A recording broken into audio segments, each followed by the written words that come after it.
And when we continue, an abandoned boy takes charge of his life.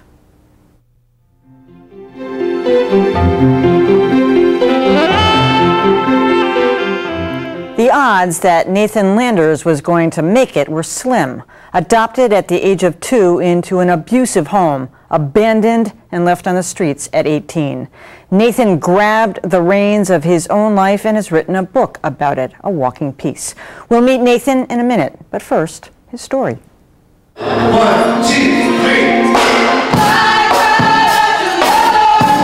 Nathan Landers began playing the keyboards 13 years ago. The only good thing, he says, his adoptive family ever did for him. 13 years old, that's when I was really going through like the abuse really bad. That's when the sexual abuse was at its peak.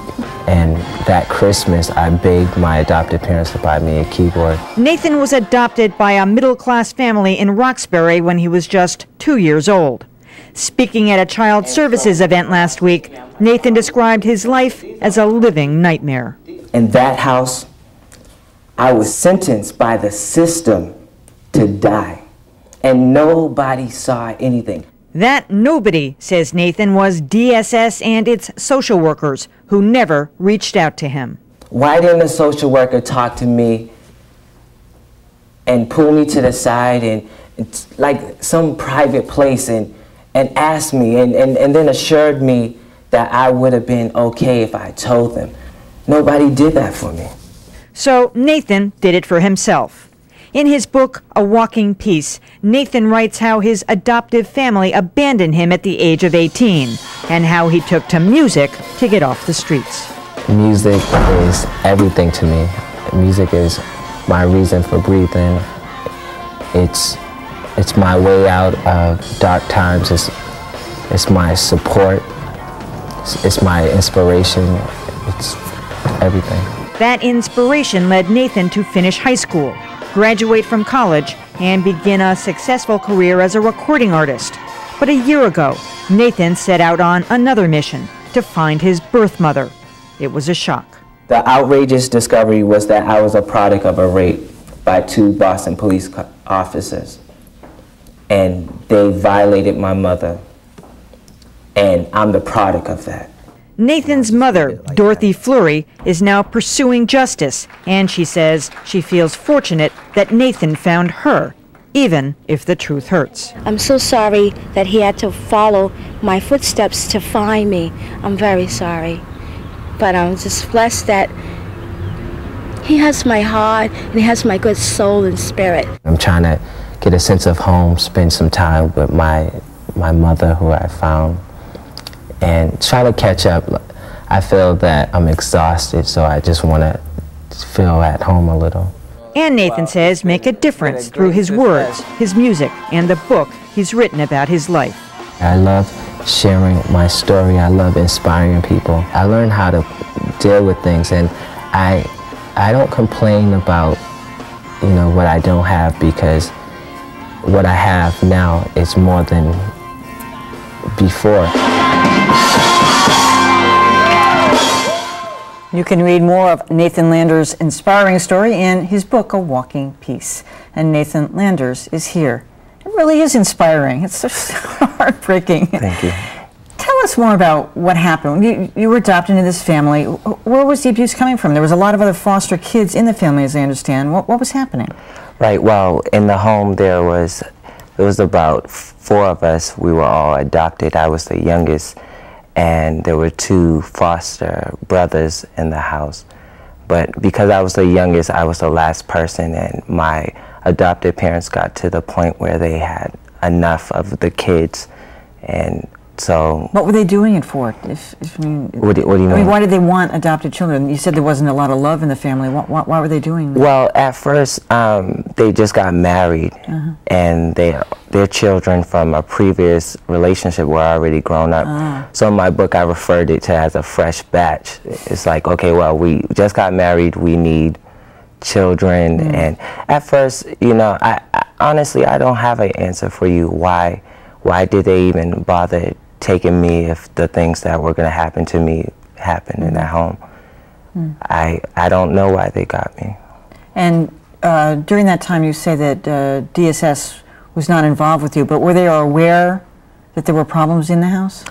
Well, I don't think so. I don't think so, because my adopted parents were, it wasn't really my adopted father, it was my adopted mother. She was more manipulative. Yeah, she knew how to get basically send out the right. They put food on the table and act like the thing was all everything normal. looked perfect. She was just two-faced. In the book, I call the first chapter "A Mistaken Identity," talking about people perceiving identity that is totally not there. It's mistaken. So have you completely broken ties with them? Yes. The last time I heard from them, I probably was about 19, 20, and that was because her mother, my adopted mother, died, and I'm a musician. You wrote about that, going to the funeral, and they wanted you to pay for the gas or something? Yeah, it was, the whole thing was just ridiculous. They wanted me to come out there because I'm a good musician. Yeah, you are. And so I would be the typical person to be the one playing the piano at the funeral when all these, my grandmother, she was about 107 when she passed. And so it was a big family reunion for them, and my adopted mother, she's like the spotlight person. She wanted to show you off. Yeah, so it's like, this is my son, but it hurt me. I shouldn't even. Yeah, it was a mess. I shouldn't even been there. And let people read that story for themselves. But going on to your mother, when you found her, she told you that you were the product of a rape by 2 Boston police officers. White, the 2 of them? Right. How seriously is the Boston Police Department looking into that now? I think it's a joke.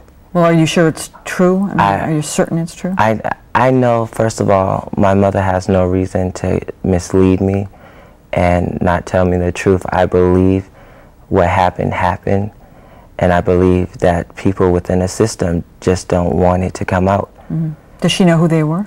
My mother says that she knows the face, but it's been so long ago. But I take it, if anybody who would have a nightmare such as that, to be in that position and look into the person, to their violators' eyes, you'll probably remember their face for the rest of your life. And my mother said she knows their face. All right. How do you think you made it, quite honestly, Nathan, when so many other young people, given the exact same circumstances, wouldn't at all? They find themselves involved in horrendous, drug use, guns, and violence. Was it the music? It was. The music played a very important part of. It was my way out, but it was my faith as well. It's my faith in God and my desire to be more in life. I didn't want to just be that, that next person, that at-risk youth who falls into the what everybody says is going to happen to us within those, all the social indicators. But where did you get that from? Look at the family you grew up in. Your mother wasn't there for you. Where did you get that? My music. I really wanted to have something. But I'm not telling you it was easy, because there was times that, I had to struggle with the ideas of suicide. I had to struggle every day just feeling like I just hate myself, I hate my life, I hate everything that happened to me.